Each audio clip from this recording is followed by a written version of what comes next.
We all like saving money, and I think we all want to find the most inexpensive way to record our drums at home.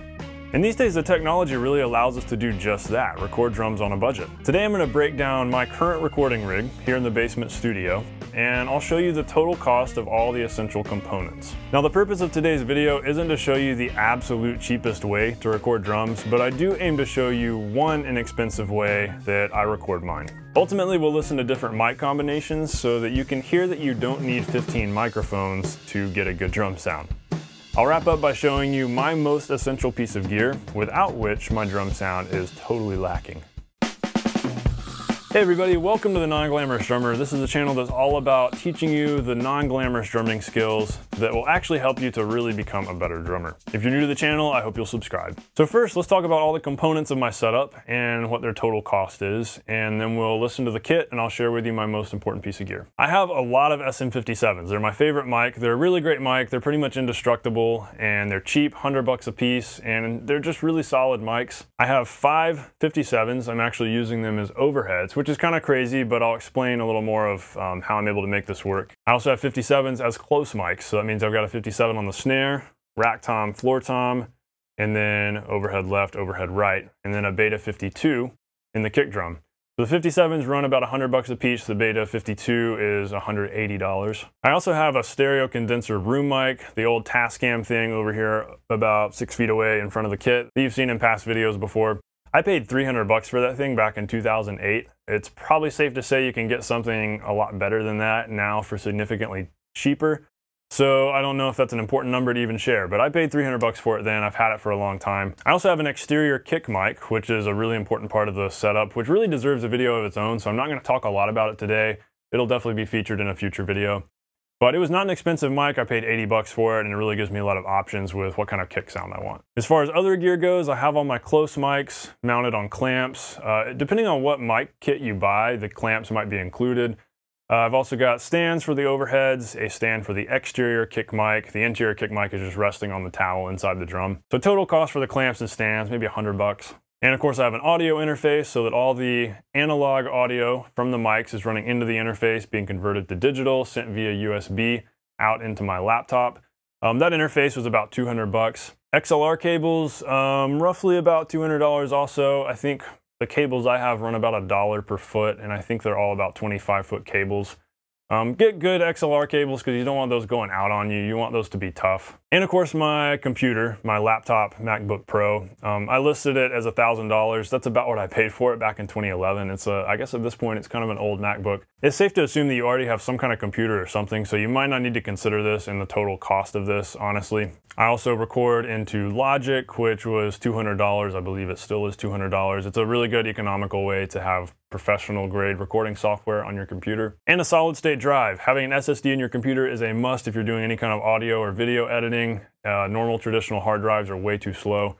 You can get a great SSD, a big like 1 terabyte SSD for about $200, $300 these days. So really if we add all of that up, the total cost is a little over $3,000, which sounds like a lot, but if we take away the computer and the solid state drive that I already had and really consider that its own thing, then really our total is only about $1,700. So $1,700 for a bunch of mics and cables and stands and an interface, that's really not too bad. I know it's all about perception, and so somebody might be like, well, that's a lot of money. Somebody else is like, yeah, that's nothing. You need to get better gear, Steven. So whatever your opinion is on that, that's how much I've spent on this. Really the point is that you can get some good sounds out of basic mics. I mean, you want to buy basic professional level gear that's going to work. You don't want to settle for total cheapness, but you can get a bunch of decent mics and good gear that will work well. So yeah, that $1,700 might kind of feel like a lot, but don't stop watching the video yet, because here's the thing. You don't have to record your drums the way that I record mine. You can spend even less than that. So now let's move on to the second portion of the video where we'll listen to different mic combinations of this kit so that you can hear that you don't need a bunch of mics, you don't even need a lot of close mics to get a good drum sound. Really what you want to do is work with what you've got. When I first started recording my kit, I was just using the stereo Tascam condenser over there, and I was using that as an overhead. I didn't have any other mics on the kit. But just that alone sounded pretty good, and it forced me to really work on my balance as a player, making sure that I was hitting the drums the way I should, hitting the kick really loud because you don't get a lot of kick from an overhead. And from there, I added the 57 close mics and just gradually grew the setup from there. But here are the bare minimums that you need to actually first get started. If you've got a phone, whether it's an iPhone or any kind of smartphone, it probably records decent audio. No, it's not great, but you can use an iPhone to record your drum set just for practicing recording, so you can go listen back and hear how you're sounding. Make that your first piece of gear, record yourself with that, and then from there, add on to the setup. I'd say the second thing is any kind of stereo condenser mic. Like the Tascam, I'm sure you could find one for way less than 300 bucks. Something like that could be great just for sitting in front of your kit or sitting as an overhead. So then if you've got that, you can get some really good clean stereo audio. Beyond that, if you've got a computer, all you need is an interface to then route audio from multiple channels into whatever DAW of your choice. If you're a Mac person, then you've got GarageBand, so you could use that, or you could buy Logic. If you're a PC person, you could use Ableton or Cubase. Pro Tools is kind of expensive, but it's a great program if you want to use that instead. So it's all up to you. There's a lot of options out there. There's also Audacity, which is free. And so you can experiment, figure out how you want to record, but as long as you've got an interface, you can route all of that audio into the interface, which will then be sent out of the interface into the DAW of your choice. So before we wrap this up and listen to different mic combinations and take a look at my most essential piece of gear, big thanks to you guys for watching this video. This channel couldn't exist without you. And if you haven't yet subscribed, I really hope you're digging this video, and I hope you're in your subscription. All right, let's check out the kit and I'll show you my favorite piece of gear.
Okay, so that most essential piece of gear, you might have guessed it by now throughout the video, I've talked about it a lot, is my Tascam stereo condenser. I have it sitting, literally just sitting on a music stand about 6 feet out in front of the kit here in this room.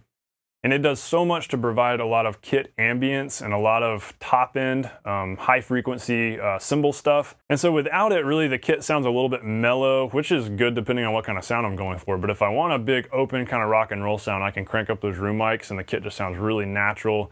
And it feels like you're just sitting there in the room with it, which is great. It's really great to have options. So I can crank up the stereo condenser if I need more of that big kind of open drum sound, or I can turn it down a bunch if I want a tighter, more dead sound if I'm deadening my kit. It's great to have options, but it's really great to have a big sound, something to capture the big overall sound of the kit. And that's why I encourage you, if you're buying your first piece of, your first microphone or first piece of recording gear, get a good stereo mic that can just capture the overall image of your kit. That's crucial to really evaluating your playing and being able to hear your balance and all those kinds of details. Thanks guys for watching. Thanks for checking out my kit. There will definitely be more to come as far as details of my kit goes. Like I mentioned, the exterior mic, certain elements of this and things that I'll do when I record and when I mix drums, they really require a video of their own so that this video doesn't turn into like a 45-minute video. So I'll definitely be talking some more about this. Let me know in the comments what you think or what you'd like to see me explain more in my recording process of my drum set. Thanks guys for watching. I will see you next week. Help you to actually become a better drummer. It will actually help you to really become a better drummer. I'll share with you my most